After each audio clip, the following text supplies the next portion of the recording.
السلام علیکم ورحمۃ اللہ وبرکاتہ۔ دل کو دہلانے والی حدیث ہے۔ حضرت ابو درداء رضی اللہ تعالیٰ عنہ فرماتے ہیں کہ میں نے رسول اللہ صلی اللہ علیہ وسلم کو یہ ارشاد فرماتے ہوئے سنا، باپ جنت کے دروازوں میں سے بہترین دروازہ ہے، چنانچہ تمہیں اختیار ہے خواہ اس کی نافرمانی کر کے اور دل دکھا کے اس دروازے کو ضائع کر دو، یا اس کی فرما برداری اور اس کو راضی رکھ کر اس دروازے کی حفاظت کرو۔ یہ ترمذی کی حدیث ہے۔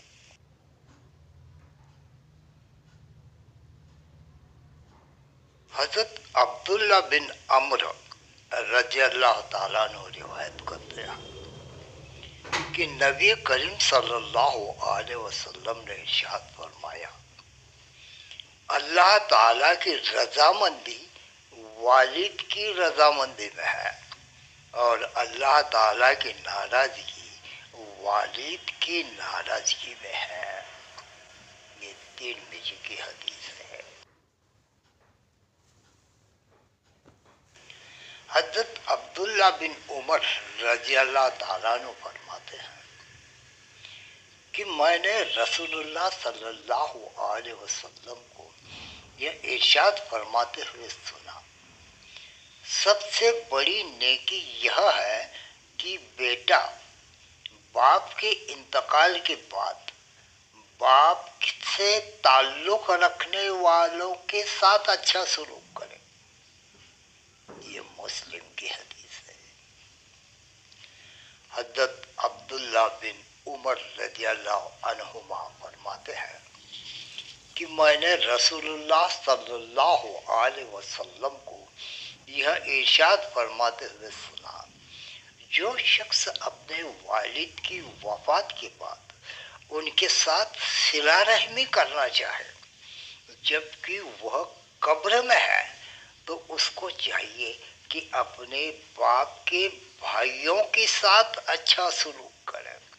یہ ابن حبان کی حدیث ہے۔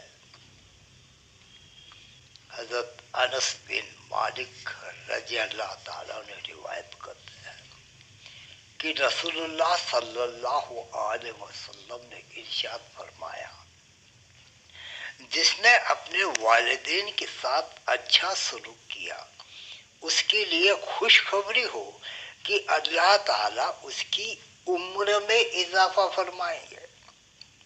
یہ مستدرک حاکم کی حدیث ہے۔ حضرت ابو اسید مالک بن ربیعہ ساعدی فرماتے ہیں کہ ہم رسول اللہ صلی اللہ علیہ وسلم کی خدمت میں حاضر تھے۔ قبیلہ بنو سلیمہ کے ایک شخص نبی کریم صلی اللہ علیہ وسلم کی خدمت میں حاضر ہوئے اور عرض کیا، یا رسول اللہ، کیا میرے لیے اپنے والدین کے انتقال کے بعد ان دونوں کے ساتھ حسن و سلوک کرنے کی کوئی صورت ممکن ہے؟ آپ صلی اللہ علیہ وسلم نے ارشاد فرمایا، ہاں، ان کے لیے دعائیں کرنا، اللہ تعالیٰ سے ان کے لیے مغفرت طلب کرنا، ان کے بعد ان کی وصیت کو پورا کرنا، جن لوگوں سے ان کی وجہ سے رشتہ داری ہے ان کے ساتھ حسن سلوک کرنا اور ان کے دوستوں کا اکرام کرنا۔ یہ ابو داؤد کی حدیث ہے۔ حضرت مالک یا ابن مالک رضی اللہ تعالیٰ عنہ سے روایت ہے کہ انہوں نے نبی کریم صلی اللہ علیہ وسلم کو یہ ارشاد فرماتے ہوئے سنا، جس شخص نے اپنے والدین یا ان میں سے ایک کو پایا پھر ان کے ساتھ بدسلوکی کی تو وہ شخص دوزخ میں داخل ہوگا اور اس کو اللہ تعالیٰ اپنے رحمت سے دور رکھیں گے. اور جو کوئی مسلمان کسی مسلمان غلام کو آزاد کر دے یہ اس کے لیے دوزخ سے بچاؤ کا ذریعہ ہوگا. یہ حدیث ابو یعلا، مسند احمد، طبرانی اور ترغیب میں درج ہے.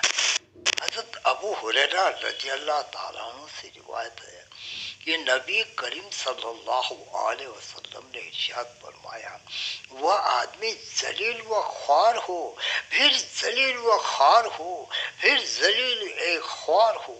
عرض کیا گیا یا رسول اللہ کون ذلیل و خوار ہو؟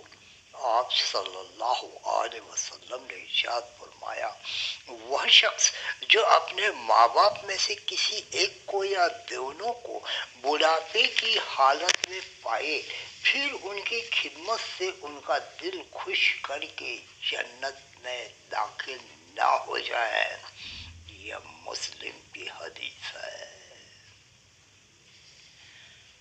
حضرت ابو ہریرہ رضی اللہ تعالیٰ عنہ سے روایت ہے کہ ایک شخص نے رسول اللہ صلی اللہ علیہ وسلم کی خدمت میں حاضر ہو کر دریافت کیا میرے حسن سلوک کا سب سے زیادہ مستحق کون ہے؟ آپ صلی اللہ علیہ وسلم نے ارشاد فرمایا تمہاری ماں. اس نے پھر پوچھا کہ پھر کون ہے؟ ارشاد فرمایا تمہاری ماں. اس نے بھی پوچھا پھر کون ہے؟ آپ صلی اللہ علیہ وسلم نے ارشاد فرمایا پھر تمہارا باپ. حضرت عائشہ رضی اللہ عنہا روایت کرتے ہیں کہ رسول اللہ صلی اللہ علیہ وسلم نے ارشاد فرمایا میں سویا تو میں نے خواب میں دیکھا کہ میں جنت میں ہوں. وہاں کسی قرآن پڑھنے والے کی آواز سنی تو میں نے کہا یہ کون ہے جو جنت میں قرآن پڑھ رہا ہے؟ فرشتوں نے بتایا کہ یہ حارثہ بن نعمان ہیں. اس کے بعد حضرت عائشہ رضی اللہ تعالیٰ عنہ سے رسول اللہ صلی اللہ علیہ وسلم نے ارشاد فرمایا نیکی ایسی ہوتی ہے، نیکی ایسی ہوتی ہے، یعنی نیکی کا پھل ایسا ہی ہوتا ہے. حارث بن نعمان اپنے والدہ کے ساتھ بہت ہی اچھا سلوک کرنے والے تھے. یہ مسند احمد کی حدیث ہے.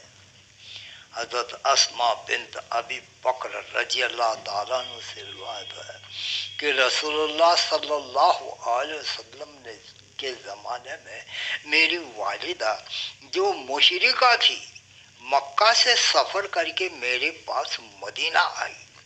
میں نے رسول اللہ صلی اللہ علیہ وسلم سے مسئلہ معلوم کیا اور پوچھا میری والدہ آئی ہے اور وہ مجھ سے ملنا چاہتی ہے تو کیا میں اپنی والدہ کے ساتھ صلہ رحمی کر سکتی ہوں؟ آپ صلی اللہ علیہ وسلم نے ارشاد فرمایا ہاں اپنی والدہ کے ساتھ صلہ رحمی کرو. یہ بخاری کی حدیث ہے. حضرت عائشہ رضی اللہ عنہا روایت کرتی ہیں فرماتی ہیں کہ میں نے عرض کیا یا رسول اللہ عورت پر سب سے زیادہ حق کس کا ہے؟ آپ صلی اللہ علیہ وسلم نے ارشاد فرمایا اس کے شوہر کا ہے.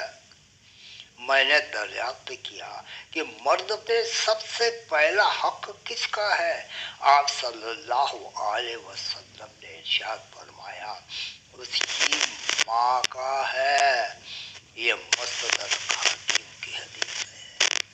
حضرت عبداللہ بن عمر رضی اللہ تعالیٰ عنہ سے روایت ہے کہ ایک صاحب رسول اللہ صلی اللہ علیہ وسلم کی خدمت میں حاضر ہوئے اور عرض کیا یا رسول اللہ میں نے ایک بہت بڑا گناہ کر لیا ہے تو کیا میری توبہ قبول ہو سکتی ہے؟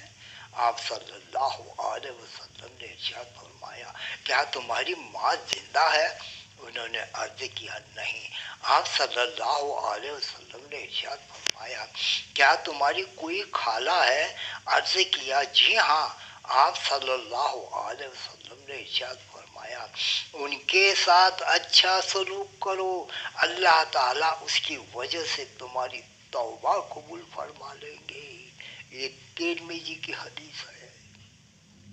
حضرت ابو امامہ روایت کرتے ہیں کہ رسول اللہ صلی اللہ علیہ وسلم نے ارشاد فرمایا نیکیوں کا کرنا بری موت سے بچا لیتا ہے، چھپ کر صدقہ دینا اللہ تعالیٰ کے غصے کو ٹھنڈا کرتا ہے، اور صلہ رحمی یعنی رشتہ داروں سے اچھا سلوک کرنا